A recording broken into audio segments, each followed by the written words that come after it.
সুন্দরী মেয়েরা রাস্তা বের হতে পারবে না বেয়াকুব। মনে কিছু নিয়েন না।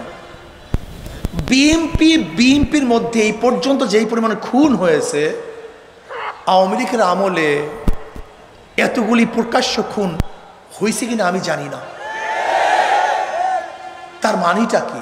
আরো খারাপের দিকে যাচ্ছি। হবে না ভাই?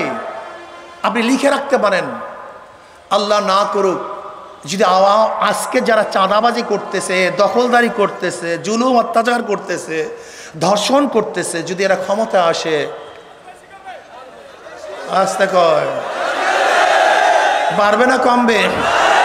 তাহলে বাড়বে কেন হুজুর? কমতেও তা পারে না। বাড়বে কেন? এখনো তাদের ভয় আছে, যদি আমরা এই কাজগুলি করি দুর্নাম হবে, বদনাম হবে, পত্রিকায় আসবে, মিডিয়া আসবে, মানুষ আমাদের ঘৃণা করবে, ভোট দিবে না। ভয় আছে কি নেই?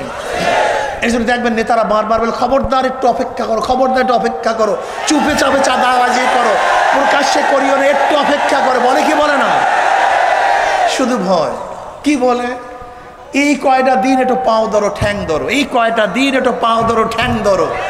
এই ঠ্যাং ধরা খারাপ কিছু না, এরপর 5 বছর তোমাদের পাও ধরবে। বলে কি বলে না?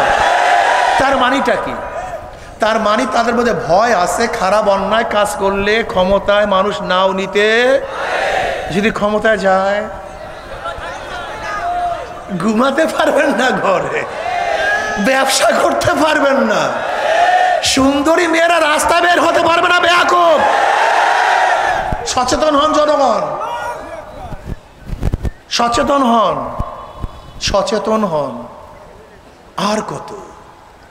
আজকে 54 বছর ওরা আমাদেরকে লুটপাট করেছে, জুলুম করছে, অত্যাচার করছে, অবিচার করছে। আপনারা কি পরিবর্তন চান কি চান না? ঘরে বসে বসে হবে? জঙ্গল কি ঘরে বসে বসে দূর হবে?